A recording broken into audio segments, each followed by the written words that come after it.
Hello dear learners, welcome to my channel all about set. তো আজকে আমি আপনাদের সামনে যেটা নিয়ে এসেছি সেটা দেখেই আপনারা বুঝতে পারছেন, the West Bengal college service কমিশনের যেটা সেট বলা হয় এক কথায়, সেটার যে পেপার 1 মানে জেনারেল পেপারের সিলেবাস, হ্যাঁ সিলেবাসটা ভালো করে ডিসকাশন করাটা খুবই জরুরি। ম্যাক্সিমাম স্টুডেন্টদের কিন্তু পেপার 1 নিয়ে অনেক কনফিউশন থাকে, কী ধরনের প্রশ্ন আসতে পারে সেসব সম্বন্ধে কিন্তু অনেক ধরনের প্রশ্ন থাকে। তো আজকে আমি সেটাই ডিটেলে আলোচনা করব, তো সঙ্গে থাকুন। আর অবশ্যই যদি ভিডিওটা ভালো লেগে থাকে তো অবশ্যই একটা লাইক করে দেবেন। তো আমাদের যে জেনারেল পেপার 1 যেটা, সেটাতে টোটাল 50 কোশ্চেন্স এক্সামে আসে, আর ইচ কোশ্চেন 2 মার্কস করে নাম্বার ডিভাইড করা থাকে, মানে টোটাল 100 মার্কসে 50টা কোশ্চেন আসে, প্রতিটা 2 নাম্বার করে থাকে। আপনাকে এটা আগে যেমন কোয়ালিফাইং মার্কস ছিল যে আপনাকে এই নাম্বারটা পেতেই হবে, বর্তমানে কিন্তু সেই রকম কোনো ব্যাপার নেই। আপনি যেটুকুই পান না কেন পেপার 1-এ সেটা কিন্তু আপনার টোটালে গিয়ে অ্যাড হবে। তবে বুদ্ধিমানের কাজ এটাই যে আপনারা পেপার 2-র সাথে একদম প্রথম থেকে পেপার 1টা যদি স্টাডি করেন তবে কিন্তু 40% পেপার 1-এ নাম্বারটা ক্যারি করাটা কিন্তু খুব একটা চাপ হবে না। তো দেখুন, আমি সিলেবাসটা নিয়ে এসেছি। তো এই সিলেবাসে পেপার 1-এ মোট 10টা ইউনিট আছে। সবচেয়ে যেটা মানে ইজি বলবো, যেটা সবারই বেশ ইজি লাগে, সেটা কিন্তু থিওরি পার্টটা। মানে এখানে একটা আছে থিওরি পার্ট, আর সেকেন্ড আছে হলো যেটা ম্যাথ, জিআই মানে জেনারেল ইন্টেলিজেন্সের পার্ট। তো যারা আর্টসের ব্যাকগ্রাউন্ড তাদের কিন্তু অবশ্যই থিওরি পার্টটাই বেশি ইজি লাগবে, আর যারা সায়েন্স তাদের হয়তো জেনারেল ইন্টেলিজেন্স আর ম্যাথটা ইজি লাগতে পারে। তো কিন্তু ওভারঅল যে আমি যদি বলি, তো এখানে দেখুন ইউনিট 1 যেটা আছে টিচিং অ্যাপটিটিউড, এটা কিন্তু বেশ ইজি একটা সাবজেক্ট, স্কোরিং সাবজেক্ট, ঠিক আছে। এখানে টিচিং অ্যাপটিটিউড ইউনিট 1, এখানে টিচিং, তার concept, objectives, level of teaching, ঠিক আছে।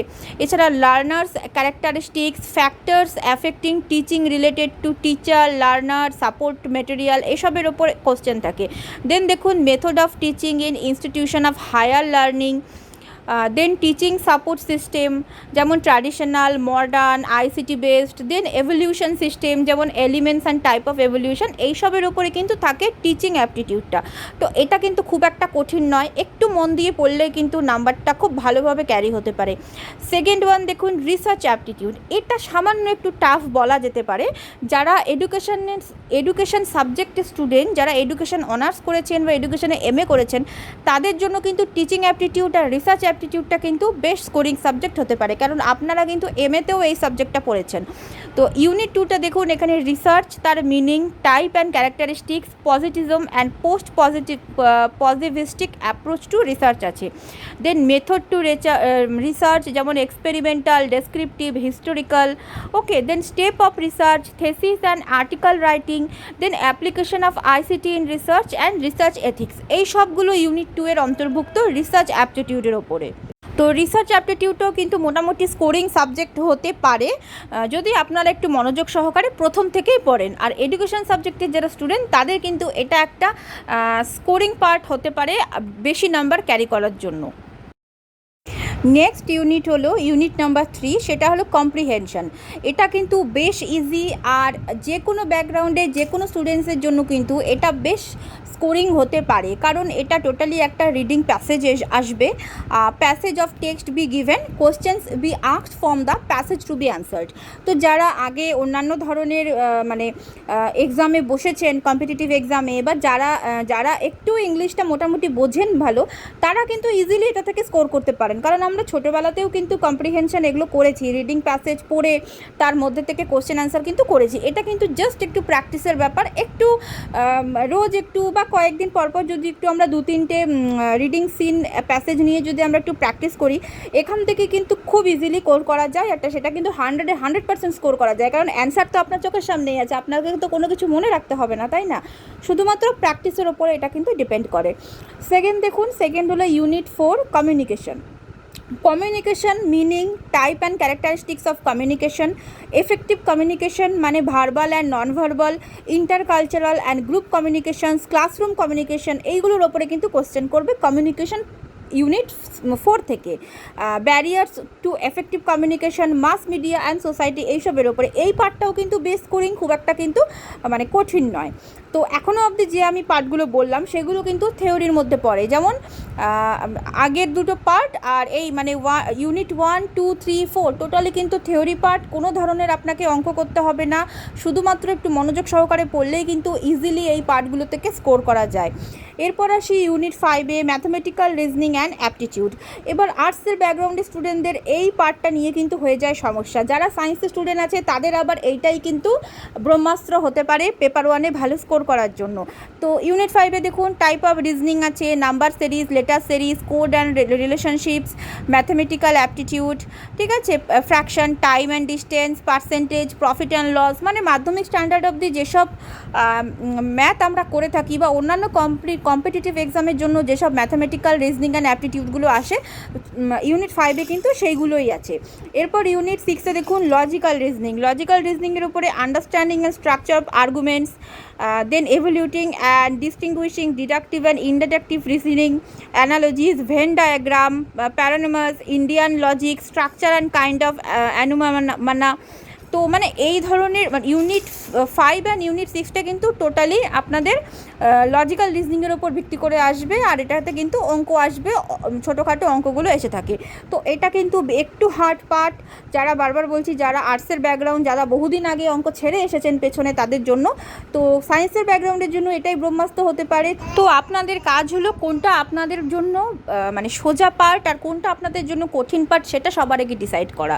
তো নেক্সট হলো unit 7 data interpretation, sources, graphological representation, linear chart, line chart, bar chart, pie chart, data interpretation, data and governance, মানে বুঝতেই পারছেন যেইগুলো আদার্স কম্পিটিটিভ পরীক্ষাতে আসে সেই ধরনের কোশ্চেনই কিন্তু এখানে এই লজিক্যাল রিজনিং পার্ট থেকে আসবে। দেন ইউনিট 8তে দেখুন information and communication technology, ICT, যাদের কম্পিউটারের উপরে কিছুটা ভালো নলেজ আছে তারা কিন্তু এই পার্ট থেকেও ভালো স্কোর করতে পারে, যেমন general abbreviation, terminology, basic of internets, email, audio, video, digital initiative, ICT and governments. তো আজকালকার যুগে তো সবই অনলাইন, ছোট বড় সবারই মোটামুটি একটা কম্পিউটারের জ্ঞান আছে, তো মনে হয় না এই আইসিটি পার্টটা নিয়ে খুব একটা কিছু প্রবলেম হবে। যারা তবে একটু থিওরিটিক্যালি পড়তে হবে, তার জন্য একটা ভালো বই চয়েস করে আপনাদের একটু প্র্যাকটিস করতে হবে, এই পার্টটাও কিন্তু মোটামুটি স্কোরিং আছে।